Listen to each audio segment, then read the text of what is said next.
Welcome back. When it comes to studying Massachusetts history, most of the focus, we talk about the Freedom Trail and the Revolutionary War, but slavery played a pivotal role in building the country and the Commonwealth. As part of Black Heritage Month, NBC 10's Latoya Edwards visited a former plantation turned museum where this painful part of the past is being brought to life by an extraordinary woman. Her story is new at 6. Much of this Medford neighborhood used to be a plantation owned by Isaac Royall Jr.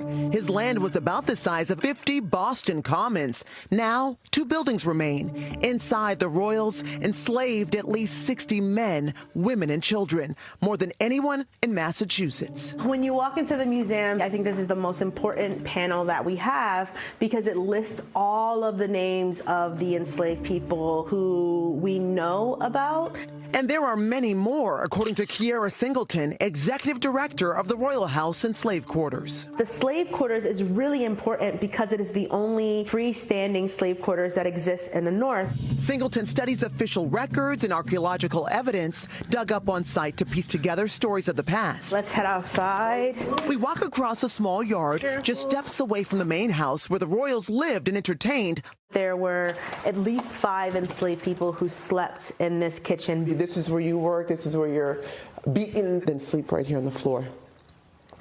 Wow. This space was used for storage. Enslaved people slept and worked here too, sewing and dressing members of the royal family. Enslaved people are constantly being put into these spaces that strip them of their own sense of privacy And dignity. So I want to show you just how close this bedroom is to the Royals' main bedroom. Wow.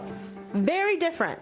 Completely different. If we think about the proximity of these spaces, it allows us to think about the intimacy of slavery, the fact that enslaved people are literally steps away from the Royals. What kind of violence does that open them up to? While Massachusetts was the first colony to abolish slavery, Singleton reminds us it was also the first to legalize it. There was this nonsensical myth that the North had the good slavery compared to the South. Slavery does not look the way that we have been taught that slavery looks in the South. We're so used to seeing enslaved people picking cotton or picking tobacco. Those are not our crops. Those are not the crops here. You know, they're in taverns, they're in distilleries, they're in homes, they're in all different types of businesses in the North.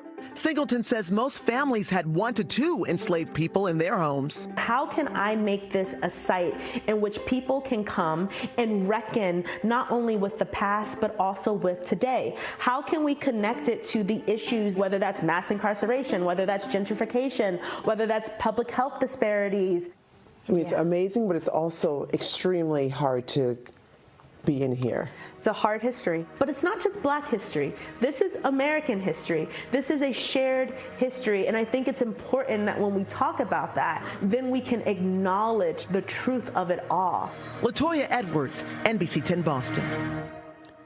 Isaac Royall made a donation to Harvard in 1781 that helped establish the law school. In fact, the university used the royal family crest in its seal until about 2016.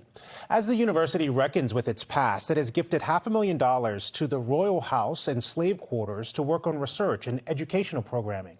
For more information about the Royall House and Slave Quarters, you can find a link on our website, NBC10boston.com.